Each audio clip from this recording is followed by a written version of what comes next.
مرزا اختیار بیگ کا کہنا ہے ایکسپورٹ اور ترسیلات زر میں اضافہ کر کے زر مبادلہ ذخائر کو بڑھانا ہوگا۔ چیئرمین آباد حسن بخشی نے کہا چاہتے ہیں حکومت 15 سال کی پالیسی بنائے، ہمیں لوگوں کو سہولت دینا ہوگی کہ وہ اپنا گھر بنا سکیں۔ چیئرمین ایپٹما کامران ارشد کا کہنا ہے صنعتیں سب سے زیادہ 60% ٹیکس دیتی ہیں، حکومت برآمدات بڑھانے کے لیے انڈسٹریز کو مراعات دے۔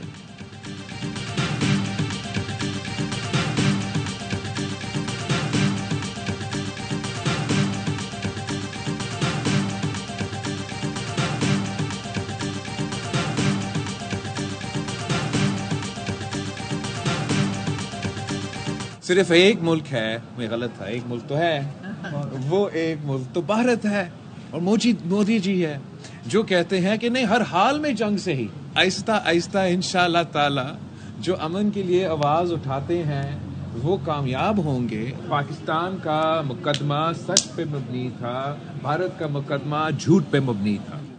ہمارے خطے میں امن سب کے حق میں ہے، پاکستانی اور بھارتی عوام خطے میں امن چاہتے ہیں، امن کا پیغام جیت جائے گا، مودی کا جنگ اور نفرت کا پیغام ہار جائے گا، امن کے لیے آواز اٹھانے والے کامیاب ہوں گے۔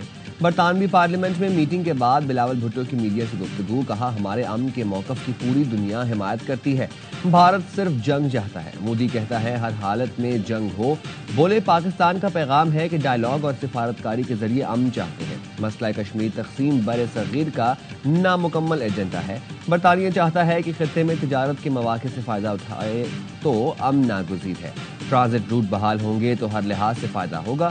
بلاول بھٹو کا مزید یہ کہنا تھا کہ برطانیہ میں مقیم پاکستانی چاہتے ہیں کہ ہمارے خطے میں امن قائم ہو۔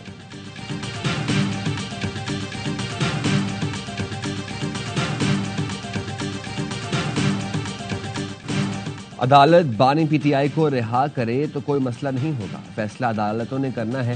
بلاول بھٹو کا اسکائی نیوز کو انٹرویو، کہا ضمانت بانی پی ٹی آئی کا حق ہے، ذاتی طور پر چیلنج نہیں کروں گا، امید ہے نہ ہی میری جماعت کی جانب سے بھی ایسا ہوگا۔ سندھ طاس معاہدے کی معطلی عالمی قوانین کی خلاف ورزی ہے، پاکستان ایک ذمہ دار ایٹمی ریاست ہے، ہم نے ہمیشہ مذاکرات اور سفارتکاری کے ذریعے مسائل کے حل کی بات کی، دونوں جوہری ممالک کے درمیان بحران کے حل کے لیے کوئی میکانزم نہیں، تمام مسائل کا حل کشمیر سے ہو کر ہی نکلتا ہے۔ برطانوی تھنک ٹینک سے خطاب میں کہا مسئلہ کشمیر تقسیم ہند کا نامکمل ایجنڈا ہے، پاک بھارت حالیہ تنازع کے بعد دنیا آج پہلے سے زیادہ غیر محفوظ ہے، خطے میں ایٹمی جنگ کا خطرہ ہے، امن پاکستان اور بھارت دونوں کے مفاد میں ہے۔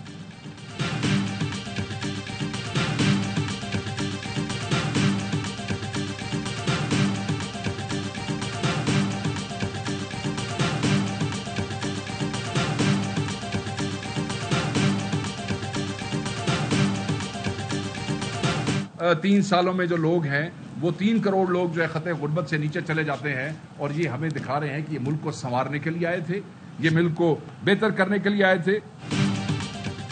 غربت بڑی ہے تو کس منہ سے مہنگائی کم ہونے کا دعویٰ کیا جا رہا ہے؟ پی ٹی آئی رہنما شیخ وقاص اکرم کا کہنا ہے کروڑوں لوگ خطے غربت سے نیچے چلے گئے، 3 سال میں 30 لاکھ لوگ ملک چھوڑ کر جا چکے، ٹکٹ اور ویزے مہنگے نہ ہوتے تو پورا ملک باہر جا چکا ہوتا، مال مویشی اور گدھوں کی گروتھ ریٹ دکھا کر ترقی کا دعویٰ کیا جا رہا ہے۔ تنخواہ دار افراد کے لیے زیادہ سے زیادہ ٹیکس شرح 20% تک ہونی چاہیے، ٹیکس فائلر پراپرٹی خریداروں پر ود ہولڈنگ ٹیکس واپس لیا جائے۔ سابق وفاقی وزیر ڈاکٹر گوہر اعجاز کہتے ہیں اقتصادی استحکام اور برآمدات کی قیادت میں ترقی کا روڈ میپ ناگزیر ہے، صنعت کاری ہماری اولین ترجیح ہونی چاہیے، ایک مستقل 5 سالہ صنعتی اور برآمدی پالیسی ضروری ہے، سپر ٹیکس صرف ان کارپوریشنز پر لگایا جائے جن کا منافع 10 ارب روپے سے زائد ہو۔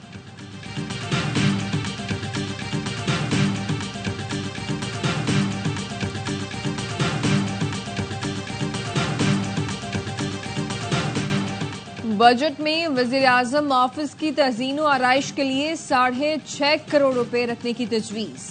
دستاویز کے مطابق وزیر اعظم اسٹاف کالونی میں اضافی سہولتوں کی فراہمی کے لیے 5.5 کروڑ، منسٹرز انکلیو اسلام آباد میں 12 اپارٹمنٹس کی تعمیر کے لیے 13 کروڑ 27 لاکھ روپے کی تجویز ہے۔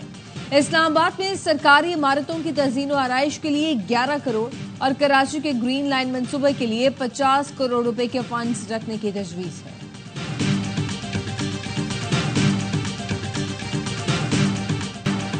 لکی مروت کے تھانہ گمبیلا کی حدود پولیس اور فتنہ الخوارج کے دہشت گردوں کے درمیان فائرنگ کا تبادلہ، اہم کمانڈر سمیت 3 دہشت گرد ہلاک، ایک پولیس اہلکار شہید ہو گیا۔ ہلاک دہشت گردوں سے اسلحہ اور بڑی تعداد میں کارتوس برآمد ہوئے۔ مقابلے میں شہید پولیس اہلکار شاہد اللہ کو سپرد خاک کر دیا گیا۔ نماز جنازہ میں پولیس افسران سمیت شہریوں کی بڑی تعداد نے شرکت کی۔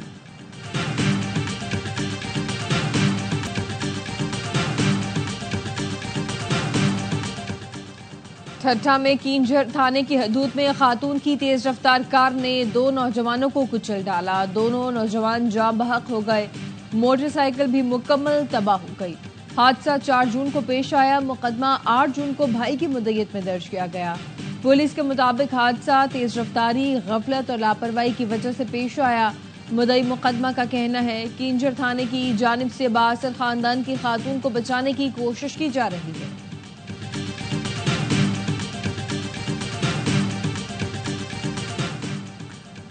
کراچی میں ڈاکو بے لگام، ایک اور گھر کا چراغ بجھا دیا۔ نیو کراچی میں ڈکیتی مزاحمت پر فائرنگ سے شدید زخمی شہری دوران علاج انتقال کر گیا۔ پولیس کے مطابق مقتول کی شناخت محمد ناصر کے نام سے ہوئی۔ زخمی محمد ناصر کو سول اسپتال ٹراما سینٹر لایا گیا تھا۔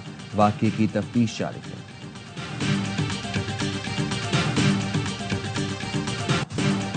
جامعہ کراچی میں پانی کی پائپ لائن پھر پھٹ گئی، 2 بڑی پائپ لائنوں میں شگاف پڑے۔ جامعہ کراچی قبرستان جانے والا راستہ مکمل زیر آب آ چکا، 3 دن سے پانی ضائع ہو رہا ہے۔ واٹر بورڈ کا عملہ غائب ہے۔ کراچی ٹھٹھہ قومی شاہراہ کا جوگی موڑ سیوریج کے پانی میں ڈوب گیا۔ قائد آباد کے قریب مرکزی سڑک کا حصہ دریا کا منظر پیش کرنے لگا، ٹریفک کی روانی متاثر۔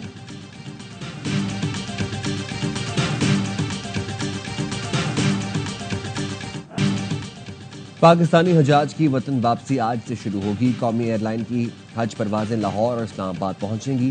کراچی میں پہلی پرواز کل لینڈ کرے گی۔ 148 حجاج نجی ایئر لائن کے ذریعے جناح انٹرنیشنل ایئرپورٹ پہنچیں گے۔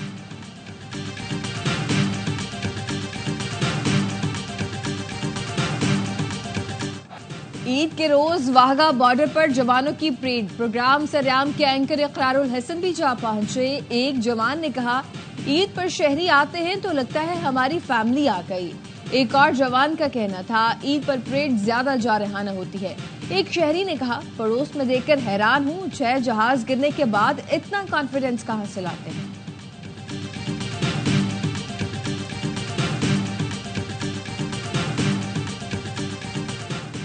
عید تعطیلات کے دوران جی وی اور گلیات میں بڑی تعداد میں سیاحوں کی آمد۔ بابو سر ناران شاہراہ پر واپس جانے والی گاڑیوں کی قطاریں، مان صحرا تا بابو سر ٹاپ مختلف مقامات پر بھی ٹریفک جام رہا۔ ناران کاغان میں گاڑیوں کی لمبی قطاریں لگی رہیں۔ گلگت بلتستان محکمہ سیاحت کا عملہ سیاحتی مقامات سے غائب، سیاحوں کو مشکلات کا سامنا کرنا پڑا۔ نتھیا گلی، گلیات، مری روڈ پر بھی بدترین ٹریفک جام رہا۔ ترجمان ٹریفک پولیس کے مطابق گلیات میں 30,000 سیاح داخل ہوئے۔ رات گئے گلیات سے واپسی پر مری روڈ پر ٹریفک جام ہوئی۔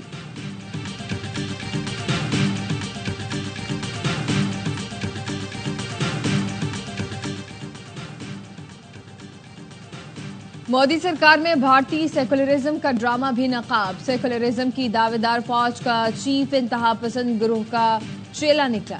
جنرل اپندر گرو رام بھدر آچاریہ کے آشرم پہنچے، ماتھا ٹیکا۔ مسلمانوں سکھوں کو کچلنے والی فوج نے اصل چہرہ دکھا دیا۔ بہت زبردست مووی تھی، فنی بھی ہے، فیملی مووی ہے، کامیڈی بھی اس میں بہت زیادہ ہے اور مجھے تو بہت اچھا لگا یہ مووی دیکھ کے۔ یہی سجیسٹ کروں گی کہ سارے لوگ ضرور دیکھیں۔ کامیڈی بھی ہے، لو سٹوری بھی ہے، سب نے بہت اچھی محنت کی ہے اس میں موویز میں۔ اور ایئر وائی فلمز کی پیشکش لو گرو فلم لوگوں کو خوب بھائی۔ عید کے تیسرے روز بھی لاہور سے لندن تک فلم دیکھنے والوں کی کھڑکی کا رش لگا رہا۔ شائقین کہتے ہیں شاندار اداکاری اور جاندار میوزک نے فلم کا مزہ دوبارہ کر دیا۔ سلمان اقبال فلم نے عید پر بہت خوب تحفہ دیا۔ ایسی فلمیں بننی چاہیے تاکہ فلم انڈسٹری کو استحکام مل سکے۔